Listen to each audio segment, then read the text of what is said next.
Hi everyone, Reethany Tractano here, the internet's busiest music nerd, and it's time for me to come on and apologize and admit that it's true.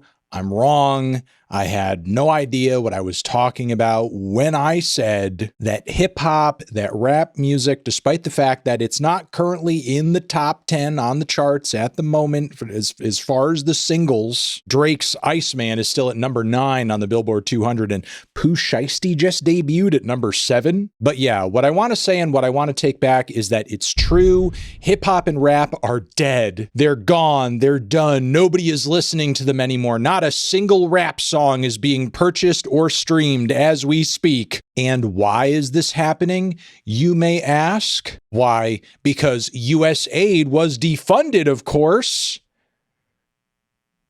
Yeah. What is my source on this?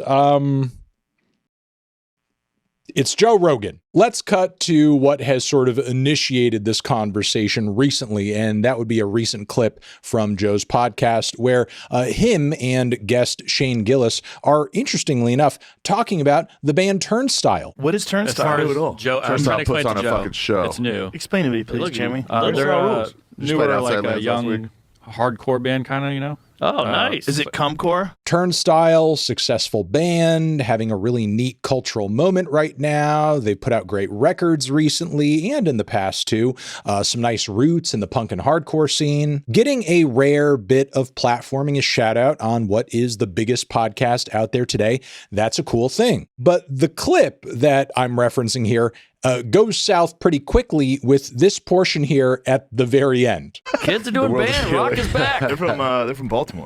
Nice. Yeah. Baltimore. They say I think. rap is The now... weird thing is how rap has fallen off the I was charts. going to say that. It's because Drizzy Drake was gone. No, it's because USAID got defunded. The Agency for International Development is well known Fauci to have was been big on funding about a bunch of radical anti-government rappers overseas. Funding Overseas. a ton of them. Like a ton of, it was basically all about regime change. That was a big part of what USA was about. No, USA came out. didn't fund Let's check rap the music, charts. despite what this viral right-wing theory claims about Yes. chart. There you go. Yeah, but this is Yahoo News, and that's owned by Ari's family. Joe, it's literally your claims. Well, if you that's Google true. something, it's First of all, directly against you. But this one is not mine. I read this online, and I read this from people like, one of them was Mike Benz, and Mike Benz is very credible and was talking about it.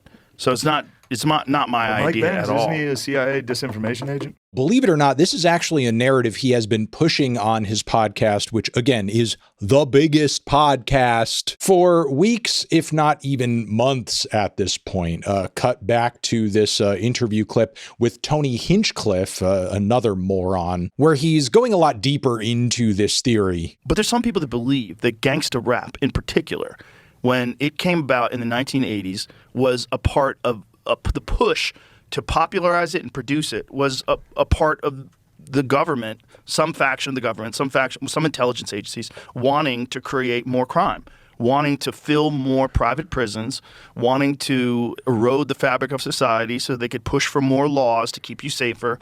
This is like one of the most tinfoil hat conspiracies. But people are pointing out that right now it's like one of the rare times where no rap music is on the charts. Yeah. And they're saying, well, how does this coincide with USAID? Was USAID like actively promoting rap music? Was that one of the reasons why rap music was so popular? Mm-hmm. Is that real? That can't be real. Maybe back in the day. It seems like that would be more manipulative.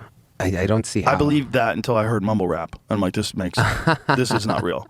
This is trying to make people stupid. Yeah. Where do I even begin with this? First, let me address the irony that Turnstile, and this is no shade to them, currently have no albums in the Billboard 200 right now. Meanwhile, there are numerous rap albums in the Billboard 200 currently. So the idea that rock bands like Turnstile exist and are thriving culturally is not because rap is having a down moment right now or is struggling to find listeners. But that leaves the question, why was gangster rap so popular? How did something so vile and morally reprehensible gain so much of a cultural foothold? And if you want it, Here's the real answer. White people loved the shit out of it. For an audience that watches this channel, I don't know if the context of that really needs to be further explained. You yourselves are probably fans of a lot of the rap music that's dropped over the past 10 years and don't need to be told why it was good or why it was popular. But what I will say is that it's becoming very clear that Joe didn't come up with this theory on his own, as there seem to be multiple right-wing outlets that have been pushing this very narrative in recent weeks, especially with artists like Ella Langley doing so well on the charts right now. Because if country music is doing so well as it is currently,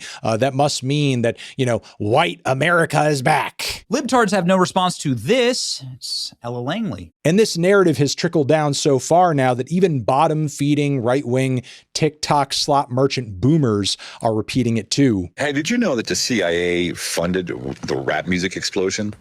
And now that the USAID funds got cut, for the first time in 30 years, not a single rap song has made it to the top 40. Wow, 2 years in a row. Think about that for a second. Also, I love how this dude favors hard rock and hair metal and like glam rock as being really quality and I don't know, way more like morally admirable than rap music. Meanwhile, how many of these dudes couldn't even keep their hands out of the pants of like teenage girls? Just like a certain president who's in office. But yeah, I'm sorry to any conspiracy nuts that just so happened to stumble upon this video, because no, there is no truth to the idea that the CIA is what has made like hip hop and gangster rap popular. And honestly, if that is the narrative that we are running with, we could just so easily say that Joe Rogan is popular because of the same exact mechanisms in the entertainment industry. After all, Spotify being the biggest music streaming platform in the world is essentially a major label pay pig, and the major labels are actually even invested in the platform and helped ensure its success as we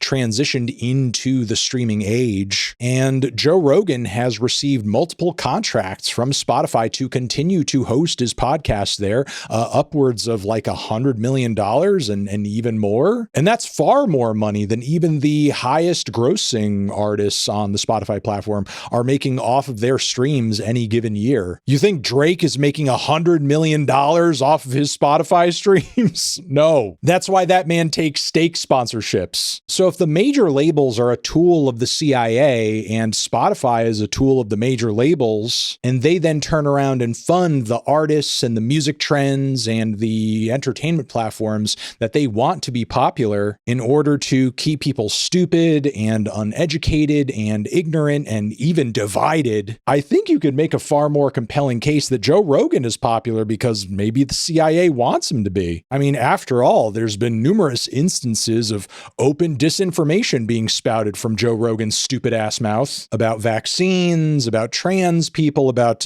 even kitty litter boxes in kids' schools. I mean, this guy seems to believe just about anything he sees on the internet. Probably why he likes AI so much. Because if there's anything Joe Rogan believes or wants to see in the world and it doesn't actually exist, he can just have AI generate it in a matter of moments. But yeah, there you go. Joe Rogan. Fucking idiot.